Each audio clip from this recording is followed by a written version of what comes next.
In 1951, four New Zealand climbers ventured into the towering, uncharted peaks of Garhwal. With storms closing in, glaciers stretching endlessly, and unknown dangers ahead, they were about to confront the Himalaya in ways no one had before. Hey, glad you're here. Welcome to the Himalayan Journals. Here on this channel, we bring to you real stories from century old field notes. We try to keep it simple and calm here. Think of it as a documented history of the Himalayas from the early 1900s, covering stories of indigenous wisdom, epic expeditions, and groundbreaking science passed on just as they were recorded. Subscribe, zone out, binge. The idea of a New Zealand expedition to the Himalaya had begun 2 years earlier, and by 1951, the final party stood ready. E. P. Hillary, W. G. Lowe, F. M. Cotter, and H. E. Ridderford formed the team, though they had not all climbed together before. A training trip in the Burton during the 1950 season helped them prepare. And soon, the Garhwal district emerged as the only feasible choice. Permission arrived early in 1951, and with help from the Himalayan Club, 4 Sherpas were engaged. Contributions from the New Zealand Alpine Club and friends closed a gap in the budget, and the Everest and Cho Oyu expeditions added generous support. They left Auckland by air on the 3rd of May and reached India 3 weeks later. A long, hot journey carried them from Colombo to Madras, Calcutta, Lucknow, and Kathgodam.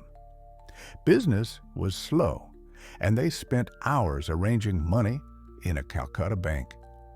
The worst heat lay in Lucknow, where the temperature reached 113 degrees in the shade as they rode by rickshaw to secure an inner line pass for access to the Tibetan border in Garhwal.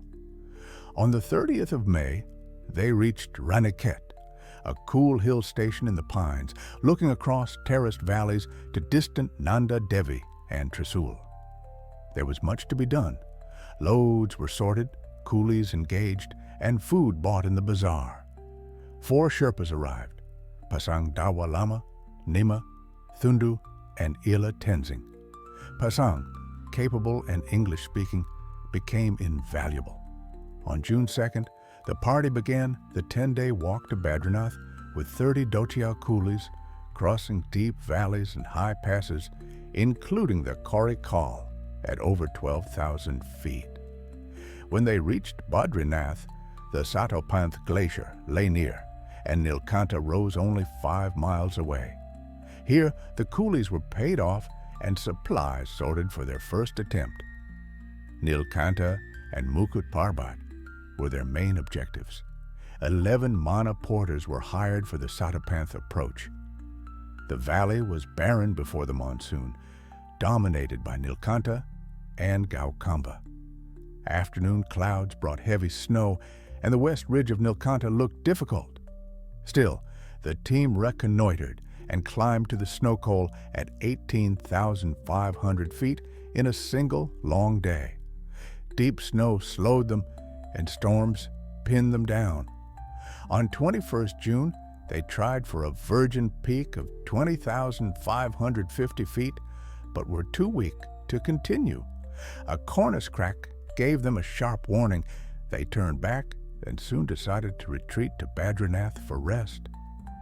Plans turned toward Mukut Parbat. A reconnaissance began on 27th June, with Hillary and Lowe examining 2 glacier approaches. They crossed the Saraswati Valley, met Tibetan traders, and climbed high above the Pachmi Comet Glacier. From 19,960 feet, they saw Comet rising 8,000 feet above the glacier, and Mukut Parbat filling its head. The Pachmi Comet approach looked long and difficult, so they chose the Chamrao Glacier instead. Camp I was established below peak 18,700 feet. The team pushed upward, climbing peak 20,330 feet during reconnaissance and placing Camp 2 on a ridge between the Chamrao and Pachmikamet glaciers. From there, they reached the col at the foot the northwest ridge of Mukut Parbat. A cold wind blew from the south, and Tibet lay visible as a brown landscape beyond. Camp 3 was set below the col, and on the climbing day, 2 ropes set out. Hillary with Low, Cotter with Ridderford, and Pasang. A gale swept the ridge as they climbed to a subsidiary summit at about 22,500 feet. From there, the difficulties increased. Hillary and Low turned back, judging the remaining ridge too long for the day. Cotter, Ridderford, and Pasang continued. They cut steps along narrow crests, traversed mixed rock and ice, and fought the wind. At last, near 6 in the evening, they reached the summit of Mukut Parbat at 23,760 feet and shook hands in a small sheltered basin. Below lay a great blue glacier flowing toward the plains of Tibet. The descent in the fading light was slow and cold, but they reached camp safely. Snow blindness and numb fingers followed, and by mid-July, all were back at Badrinath for rest.